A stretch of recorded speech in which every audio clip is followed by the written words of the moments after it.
करो। अब बात आवारा गोवंश की। राजसमंद जिले के देवगढ़ कस्बे में लावारिस गोवंश की भरमार हो गई है और इस समस्या से निजात पाने के लिए बना गौशाला बेकार साबित हो रही है। ये रिपोर्ट देखिए। सड़कों पर लावारिस गोवंश की भरमार,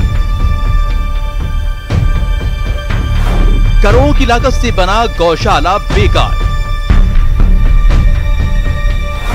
गोवंश के रखवालों से सबसे बड़ा सवाल, लावारिस गोवंश पर लगाम कब तक? नाम मात्र की गौशाला रहेगी। देवगढ़ नगर में जहां देखो तहां आवारा मवेशी विचरण करते रहते हैं। हर जगह पर आवारा नंदी और गाय घूमती रहती है, जिनको जाली और अन्य कुछ भी खा के पेट भरना पड़ता है। इससे देवगढ़ नगर में पशुओं की हालत बहुत खराब है। सुना आपने, देवगढ़ कस्बे में करोड़ों की लागत से बनी गुरु सौभाग्य मदन और नंदी गौशाला सिर्फ नाम की गौशाला बनकर रह गई है।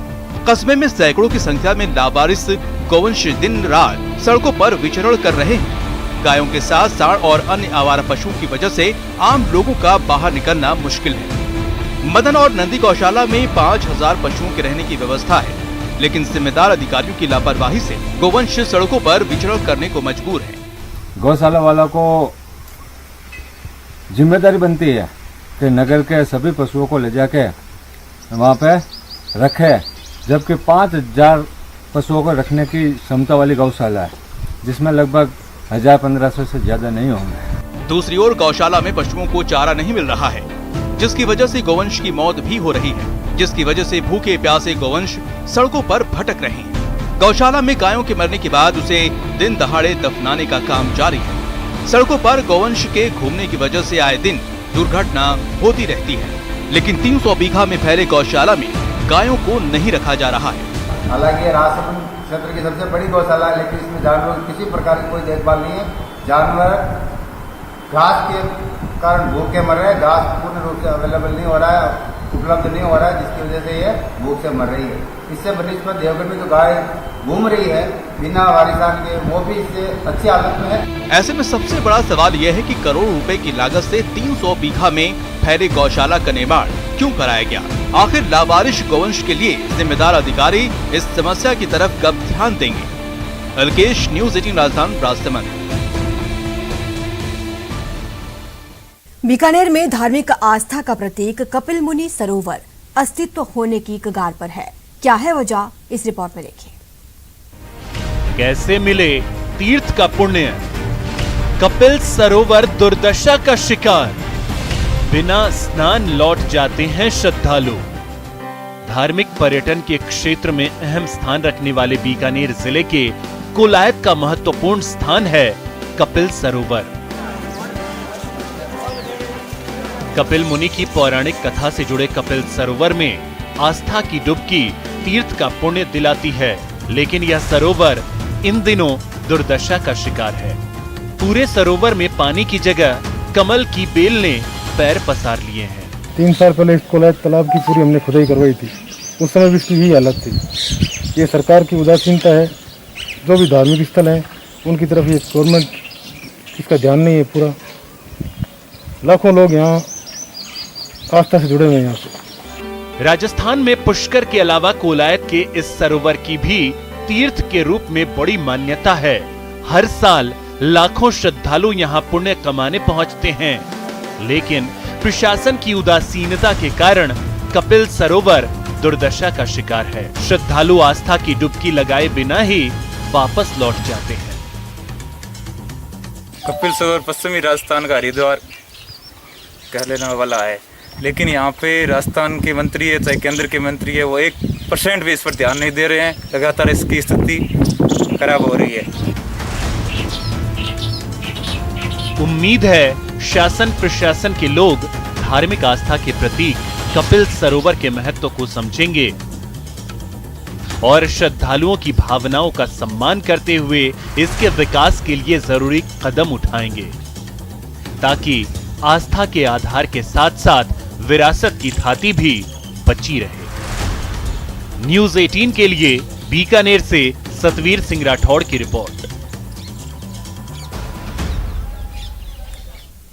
अब बात अलवर जिले के ग्रामीण विधानसभा क्षेत्र में स्थित सरकारी अस्पताल की, जो महज पशुओं का तबेला और अनाज का गोदाम बनकर रह गया और इलाके के मरीजों का इलाज भगवान भरोसे है। ये रिपोर्ट देखिए। भगवान भरोसे भजेड़ा गांव के मरीज, सरकारी अस्पताल तबेले में तब्दील। आखिर कैसे होगा मरीजों का इलाज? चारों तरफ गंदगी का साम्राज्य, कैंपस में चारा खाती भैंसें और कमरों में सूख रही प्याज की फसल। जी हां, यह नजारा है अलवर के ग्रामीण विधानसभा क्षेत्र के भजेड़ा गांव में स्थित सरकारी उप स्वास्थ्य केंद्र का, जो सुविधा और डॉक्टरों के अभाव में पिछले 10 वर्षों से बंद पड़ा है और ग्रामीणों का इलाज भगवान भरोसे चल रहा है। सर, इस हॉस्पिटल को बंद हुए 10 साल हो गया लगभग। तो कहने का मतलब ये है कि गांव में कोई भी मतलब मरीज होता है या किसी को भी प्रॉब्लम होती है, तो अगर गांव में सुविधा हो तो मतलब इमरजेंसी है तो गांव में यहाँ पे सुविधा हो तो इतनी दूर ना जाना पड़े। यहाँ कोई नहीं बैठता, 8-10 साल से कोई नहीं बैठ रहा है। स्थिति हो रही है इसकी बहुत खराब स्थिति है। भजेड़ा गांव में जब कोई बीमार होता है तो उसे इलाज के लिए गांव से दूर बहादुरपुर जाना पड़ता है। यही स्थिति गांव के पंचायत भवन का भी है, जहां गंदगी और स्थानीय दबंगों का अवैध कब्जा है। उप स्वास्थ्य केंद्र की वर्तमान हालत और ग्रामीणों की परेशानी को जानने के बाद जिला कलेक्टर ने अस्पताल को खाली कराने और वहां डॉक्टर की नियुक्ति करने का आश्वासन दिया है। मैं इसकी CMHO से जांच कराता हूं और अगर ऐसा हुआ है तो बिल्डिंग को खाली कराएंगे और वहाँ कोई अगर परमानेंट डॉक्टर नहीं है तो कोई टेम्परेरी व्यवस्था करके हम उसको चलाएंगे। ग्रामीणों को स्वास्थ्य सुविधा मिले, इसके लिए प्रति वर्ष राज्य सरकार करोड़ों रुपए खर्च करती है, लेकिन विभागीय लापरवाही की वजह से आज भी ग्रामीण इलाकों में लोगों को स्वास्थ्य सुविधा नहीं मिल पा रही है। न्यूज़ 18 राजस्थान के लिए अलवर से राजेंद्र की रिपोर्ट। सोच अच्छी हो और हौसला बुलंद हो तो मुसीबत हार मान ही लेती है। ये बात 3 फीट के रोहित को अच्छे से समझ में आ गई, तभी तो मौका मिलते ही उसने टीका ले लिया। उम्मीद है आप भी रोहित की बात को अच्छे से समझेंगे और उस पर जल्द अमल करेंगे।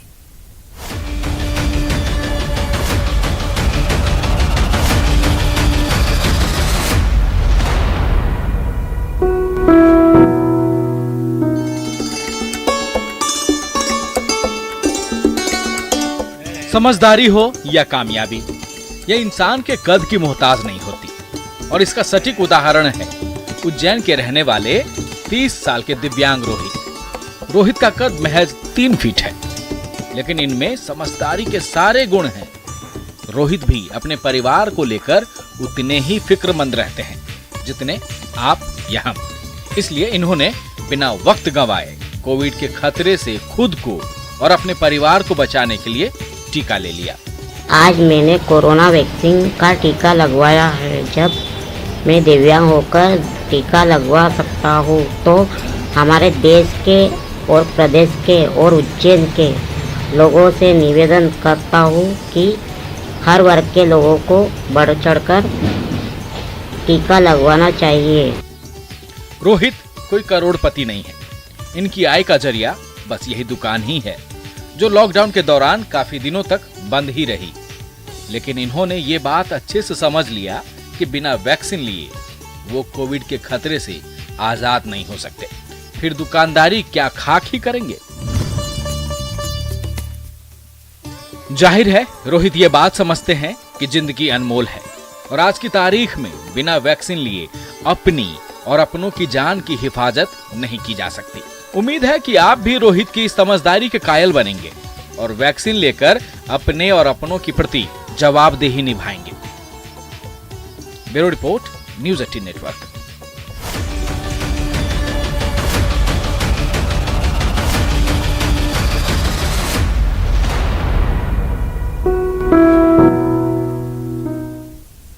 फिलहाल इतना ही। आप देखते रहिए न्यूज़ 18 राजस्थान। बड़े लोग